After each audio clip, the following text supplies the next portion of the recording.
스가랴서를 오늘부터 공부를 하겠습니다. 자, 여러분 스가랴서 한번 피십시오. 말라기, 구약성경 말라기 바로 앞에 있는 거니까 찾기가 쉽죠. 스바냐, 학개, 스가랴 이렇게 나가니까 말라기, 이 스가랴. 우선 제가 1장의 1절, 2절만 이렇게 보겠습니다.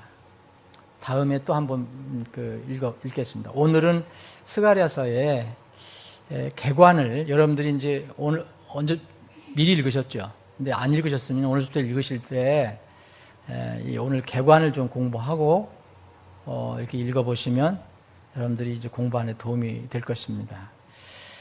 이 스가랴서는 다리오 왕이라고 하는 이방인 왕의 통치를 배경으로 해서 기록이 되어 있습니다. 다리오 왕이 제2년 8월에 주의 말씀이 이또의 손자여 베레가의 아들인 대언자 스가랴에게 임하니라. 이것이 이제 배경입니다.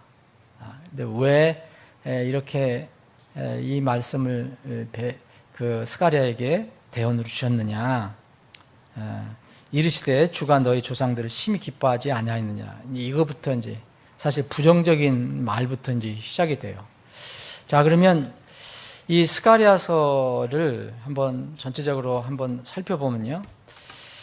이 스가랴서는 저는 개인적으로 스가랴서가 14장인데 스가랴서 14장 마지막 장에 뭐가 대언이 되어 있느냐면, 계시가 되어 있느냐면 그리스도의 재림에 관한 내용이 기록이 되어 있습니다. 대언이 되어 있어요.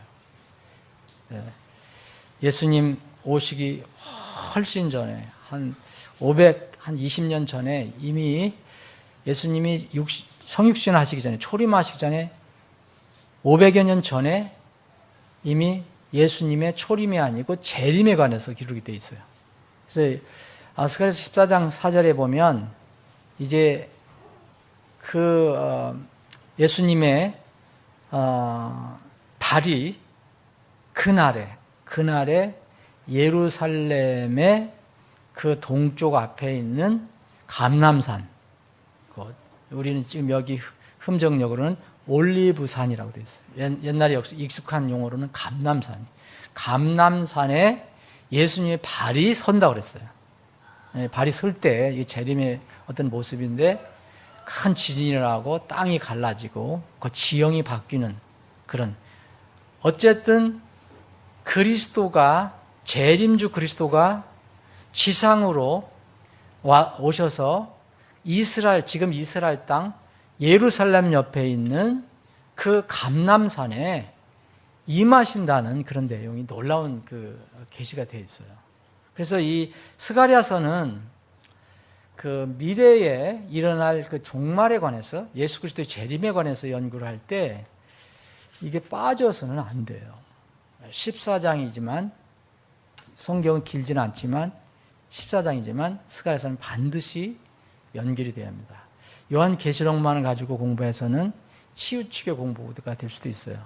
그래서 요한계시록을 공부하려면 스가랴서를 공부해야 되고, 또 다니엘서를 필수적으로 공부해야 되고, 더 나아가서는 에스겔서 같은 것을 공부해야 됩니다. 그래야지 마지막에 주님께서 이 땅을 어떻게 다스리시고 어떻게 심판하시고 어떻게 오시고 이런 것들이 이렇게 잘 정리가 될 수가 있습니다. 자, 그래서 우리는 이제 오늘부터 이 스가랴서를 이렇게 공부를 합니다.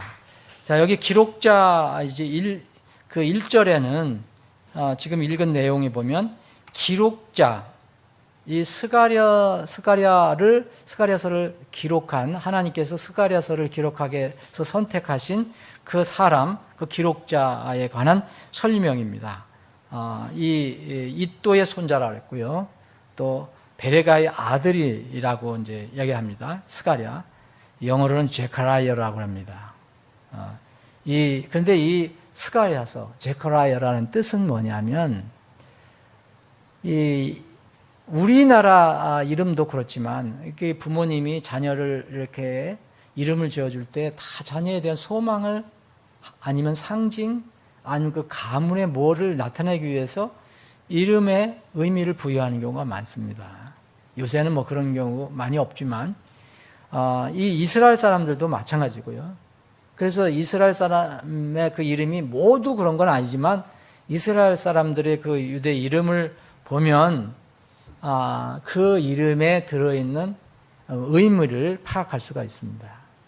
이거는 이 스가랴, 왜 하나님께서 스가랴를 택하셔서 이 그 스가랴서를 쓰게 하셨는가? 이 마지막 때에 관한 이 이야기도 여기 대언이 들어가 있는데 다 관련성이 있거든요. 스가랴라는 것, 제커라이아라는 그 말은 히브리 말로 하나님께서 기억하시는 자라는 뜻이에요. 주께서 기억하시는 자라는 뜻이에요. 주께서 기억하시는 자. 혹은 주께서, 여호와께서 기억하신다, 그런 뜻이에요. 그러니까 주님의 기억과 관련된 이름이에요. 예수님이 오시기 전 520년경에, 그리고 예수님께서 이 땅에 재림하시기 전에, 재림 언제 이룰지 모르지만 훨씬 전에 이 스가랴라는 사람이 하나님의 감동으로 대언을 받아서 이런 초림과 재림을 다 대언을 했습니다. 여기에서 예수님의 초림과 대언을, 재림을 다 대언했어요. 이 짧은 14장 안에. 그래서 이 스가랴서는 이 스가랴 이름을 따른 건데, 스가랴라는 제카라야라는 이름은 그 이스라엘에서 대단히 인기 있는 이름이라고 해요. 그래서 대단히 인기 있는 이름이기 때문에, 인기 있는 이름이면 많은 사람들이 이름을 쓰잖아요. 얼마 전에 발표한 우리나라 그 이름, 여러분들 한번 읽어보셨어요?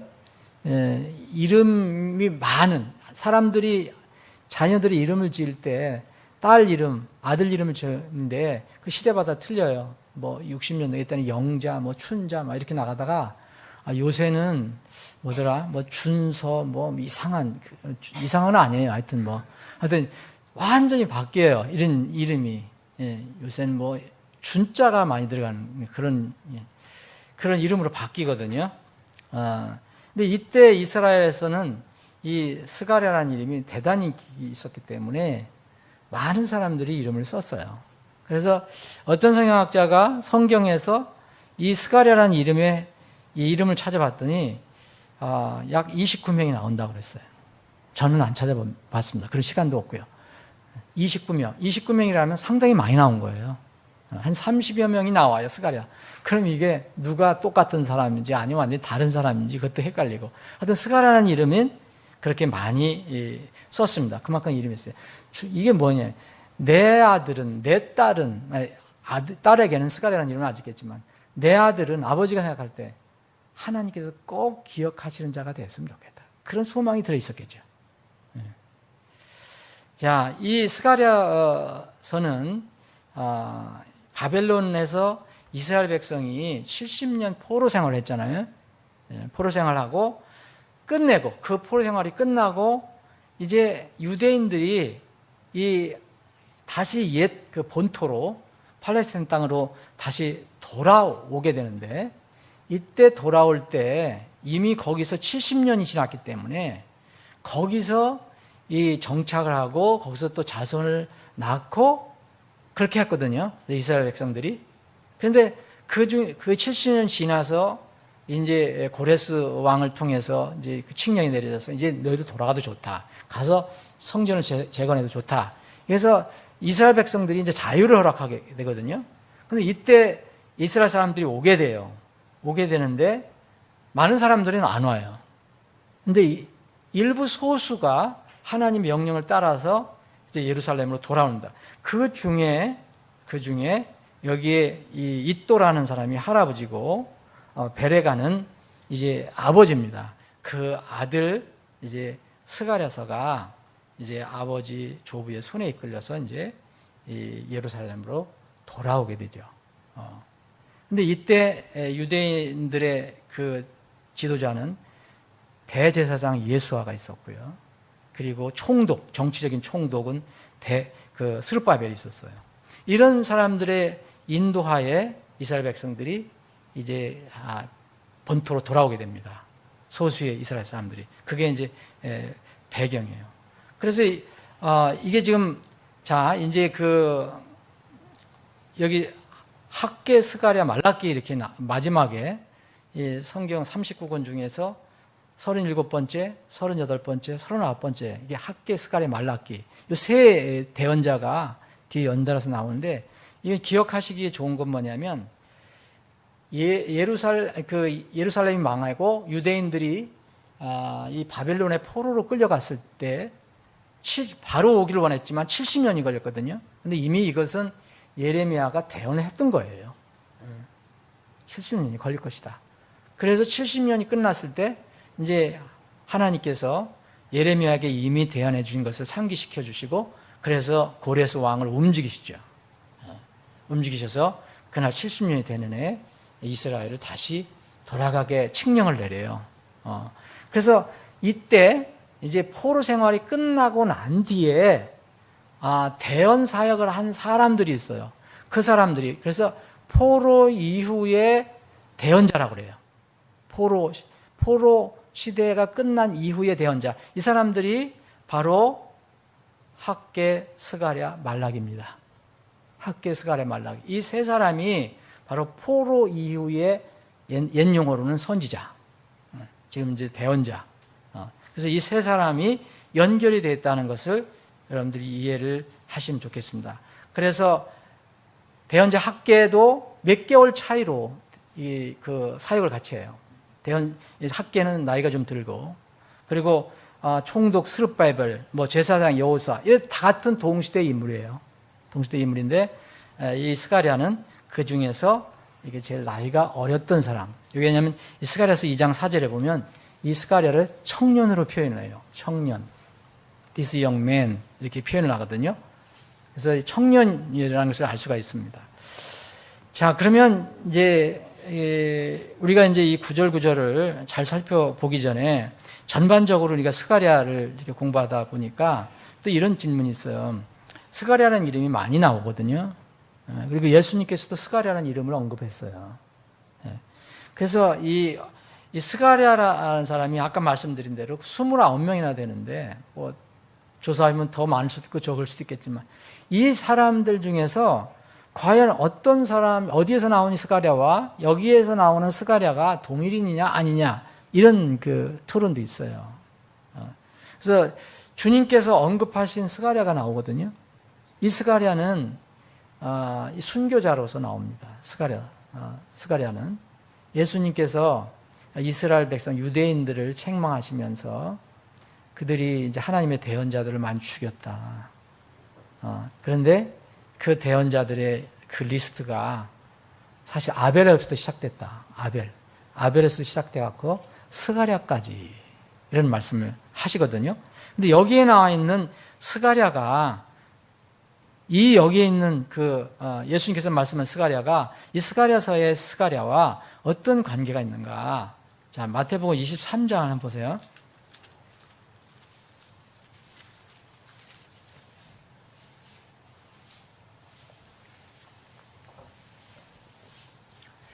자, 34절입니다. 그러므로 보라, 내가 너희에게 대언자들과 지혜자들과 서기관들을 보내리니 너희가 그 중에 더러는 죽이거나 십자가에 못 박으며 그 중에 더러는 너희 회당들에서 채찍질하고 이 도시에서 저 도시로 다니며 그들을 핍박하리라. 그리하여 의로운 아벨의 피로부터. 여러분, 아벨은 누군지 아시죠? 가인으로부터 죽은 거예요. 근데 예수님께서는 이 아벨서부터 유대인들이 죽인 하나님께서 보낸 대언자로 얘기를 하세요. 하나님께서 보낸 대언자로. 창세기에는 아벨이 대언자라는 말을 하지 않죠. 근데 예수님은 창세기는 자세히 설명을 안 해놓기 때문에. 근데 예수님은 아벨도 대언자라고 얘기합니다. 아벨 순교자였어요. 아벨은 뭘로다가 했어요? 죽은 뒤에도 계속 아벨의 피가 말을 한다 그랬고요. 아벨은 예수님의 모형도 되면서 예수님을 철저히 말씀을 따랐던 사람의 모형이에요. 가인은 자기의 생각과 자기의 노력, 인간의 행위로 하나님을 따르려고 했던 사람의 모형이고, 이 아벨은 그 양을 잡아서 피로 제사를 드렸잖아요. 그래서 이 아벨이 가인에 의해서 죽임을 당하죠.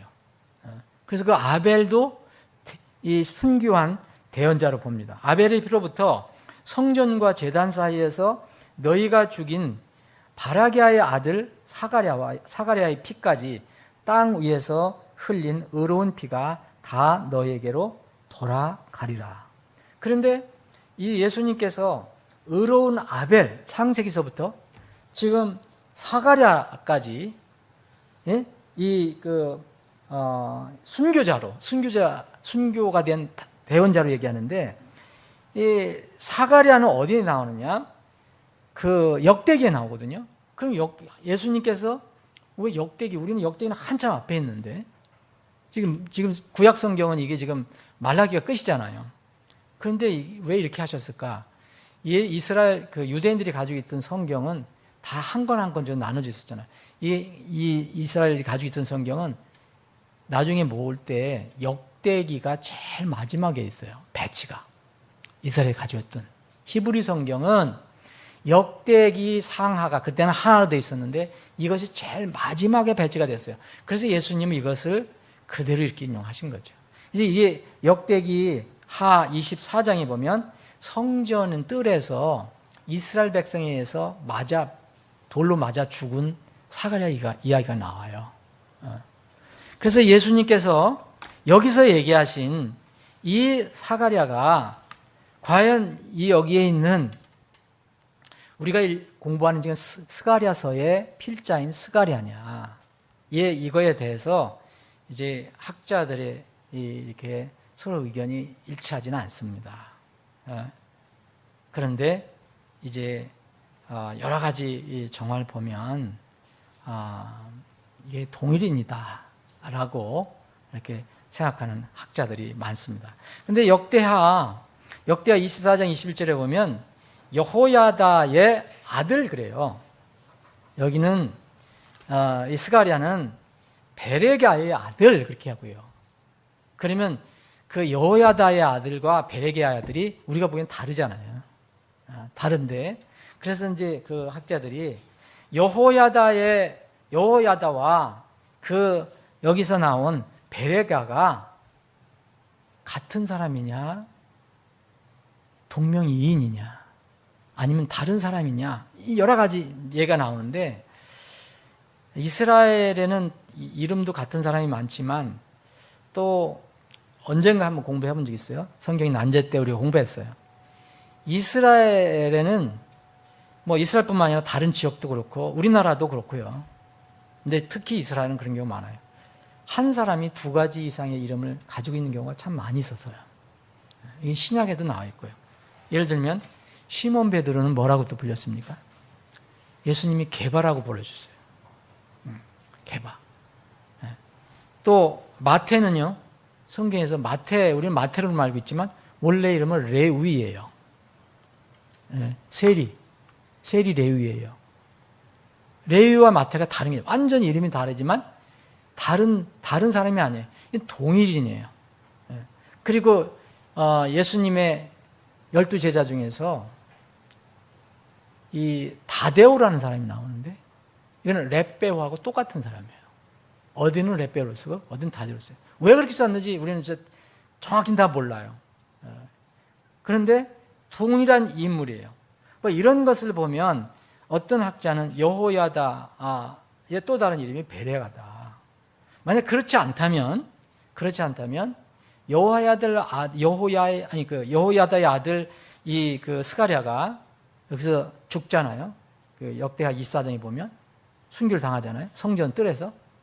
그런데 예수님께서도 지금 마태복음 23장에 이 성전에서 이 성전과 제단 사이에서 죽임을 당했다고 그래서 똑같은 스가랴, 그 아버지 이름은 다르지만, 그래서 만약 이 사람들이 아버지가 다른 사람이었다면 두 명의 이렇게 그 순교자가 있는 것이고요. 스가랴라는 동일한 이름을 가진 두 사람이 순교자가 있는 것이고요. 그렇지 않다면 성경에 이렇게 여러 가지를 보면 이것은 여호야다나 베랴가는 같은 이름이다. 그래서 또 다른 어떤 별명을 썼든지, 그래서 스가랴의 아버지 이름은 같다.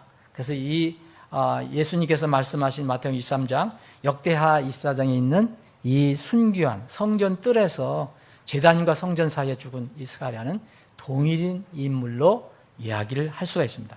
뭐 그냥 정확한 게는 모르죠. 그런데 이제 스가랴에서 쓴 이 스가랴는 그런 의미에서 동일이라면 이제 순교를 했는데 상당히 예수님의 그런 어떤 모습을 많이 이렇게 증거를 합니다. 그래서 또 다른 예수님 모형이라고도 얘기해요. 자, 그래서 스가랴는 여러분들이 그렇게 이렇게 스가랴서 하는데 스가랴가 이름 이런 것들 좀 이해를 해주시면 좋겠고, 그럼 스가랴가 이제 하나님 말씀이 이 스가랴에게 임했는데 누구에게 이거 말을 하려고 한 거냐 이거예요. 이 대언이. 그럼 우리가 알겠지만 이 바벨론 포로가 끝나고 나서 예루살렘에 돌아온 사람들의 주 대상이에요. 수신자가. 왜냐하면 이 스가랴서는 성전 재건과 관련되어 있기 때문이겠습니다. 이 바벨론에서 안 온 사람, 아주 정착하고 아주 나는 그게 싫다, 나 여기가 좋다, 그래서 안 온 사람들이 엄청나게 많거든요. 그 사람들 대상이 아니라 여기에 이 예루살렘으로 온 사람들, 이 사람들이 중점적으로 대상입니다. 그래서 바벨론 포로에서 1차로 귀환한 유대인들이 수신자예요.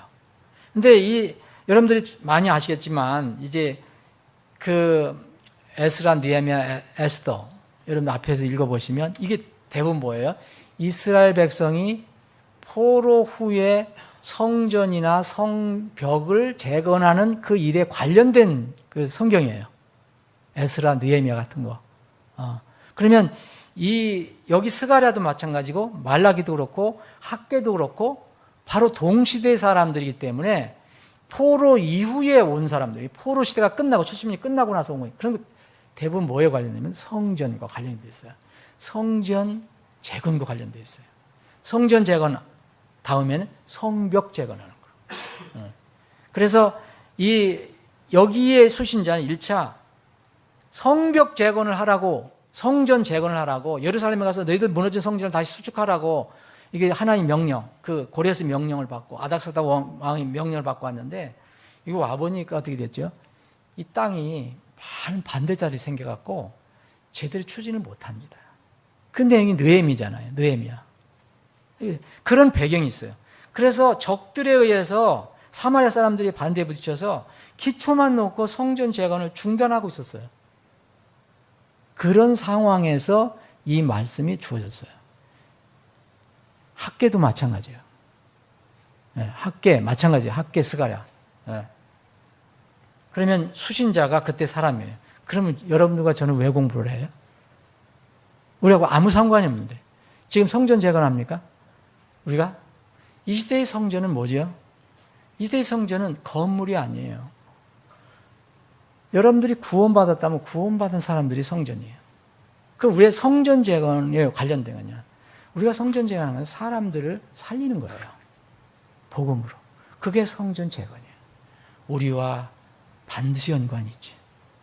반드시 연관이 있습니다. 그리고 여기에는 뭐냐면 재림, 초림주만 얘기한 게 아니라 재림주를 얘기해요. 재림주를.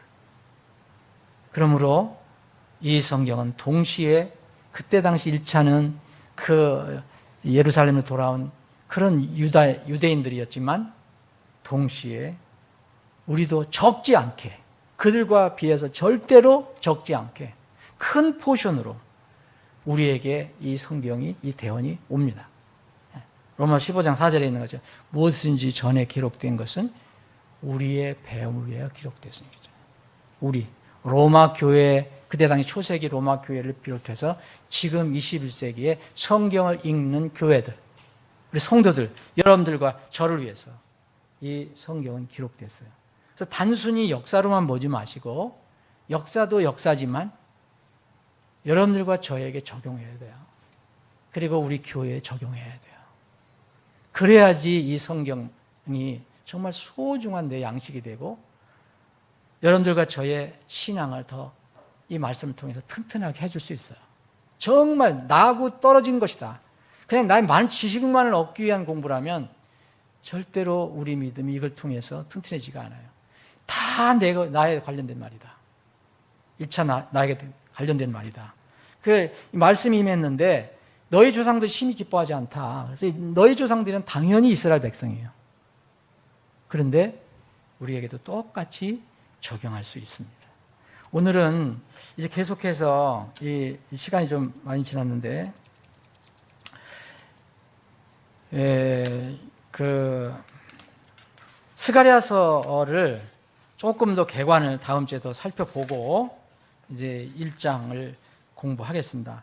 여러분들이 오늘부터 다른 성경도 읽으시지만 다른 성경 읽음과 동시에 이 스가랴서를 이제 차근차근 한번 읽어보시면서 막 그냥 휙 나가지 않을 거예요. 이게 절절 이렇게 한번 할 수 있는 대로 살펴볼 거니까 여러분들도 읽으시면서 혹시 이렇게 이해 안 되는 거라든지 나누고 싶은 것이 있으면 정리를 한번 해보세요.